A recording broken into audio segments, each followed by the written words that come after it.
Hello good people, this is FisherTwelve and we have another exciting Black Ops 3 video for you guys today, as always, and today we're talking about one of the newest and coolest features of Black Ops 3, which is the Safe House. Now, like I said, this is something completely new, something we haven't seen in any Call of Duty game before.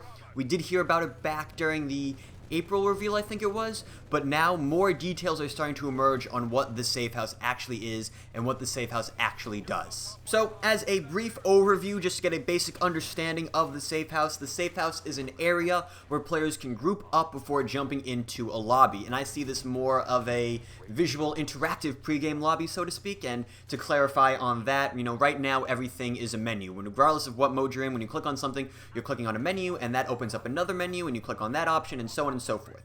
But the Safe House is essentially going to turn all these menus into visual actions that you can do in the game. So let's use player customization, for example.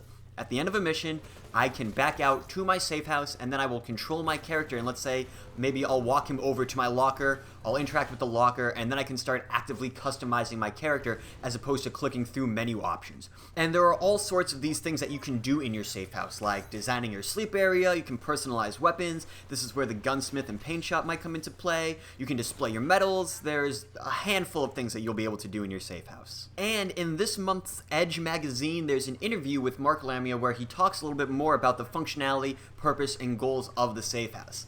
He says, "We're architecting our own social system layer that's going to arc over all three game modes. You're going to know where friends are, what they're playing. When we looked at data from Black Ops 2, we discovered that people were playing multiple game modes in a single session. We realized we had to make that easier, especially now that we have a co-op experience. You shouldn't have to rely on someone else's tech. We want people to have fun and experience all three game modes." Now, we know Treyarch is really trying to push the envelope here and promote cooperative gameplay with some of the other features that have already been talked about in this game, but I definitely think that this feature is going to help add to that. And the Safe House idea, to me, is very reminiscent of another Activision game feature, which is Destiny's Tower. Now, I don't think this will be completely like Destiny. I don't think it's going to have all the vendors and whatnot, but I think this idea of interacting with players outside of the actual game, outside of the actual match, is an important element that we need to see more of in games. And the last piece of intel that I have for you guys is the capacity of the Safe House.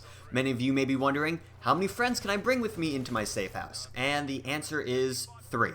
Every Safe House can hold up to 4 people, including yourself. And I actually lied, guys. I have more information. This was just tweeted out by Treyarch, not even like 2.5 minutes ago. I recorded the video, I was in the middle of editing, and then Treyarch tweeted this out. They tweet, "Contrary to some reports we've seen, Safe House is a campaign-only feature, hashtag Black Ops 3. And this is a little confusing because the information that Treyarch has been putting out there has linked Safe House to this 3 game mode social aspect that they've been talking about, at least in my eyes. They tweet out shortly after, though, there is a social layer that functions across all 3 modes, it's just not Safe House. That feature is campaign only."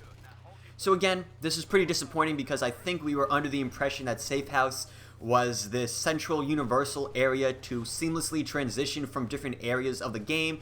I had this opinion that I would be able to be in a lobby with my friends in multiplayer, back out to my safe house, and then immediately jump into zombies. But now it seems like the safe house is simply just a pregame lobby only for campaign. I'm not really sure what the social aspect is going to be, the social aspect that's supposed to be across all 3 game modes. I'm hoping it's not as basic as getting to see what friends are online and in what game modes by walking up to a computer terminal or walking up to a board that's inside your safe house. I really hope that that's not what the social aspect is. Someone on Twitter told me that they think it's going to be a universal ranking system, so your rank in, let's say, multiplayer will also show as your rank in zombies and your rank in campaign. I'm not really sure. Only time will tell. But that's all the information that I have for you guys on Black Ops 3 new Safe House. I think our next big reveal of information should be the 9th with some zombies intel, so make sure to keep an eye out for that. But guys, that's going to be it for the video that I have for you today. So if you enjoyed it, make sure to give it a like and subscribe to the channel for new uploads every other day. And make sure to follow me on Twitter at FisherTwelve, same as the channel name, link down in the description below. Hope you guys enjoyed the video, and take care.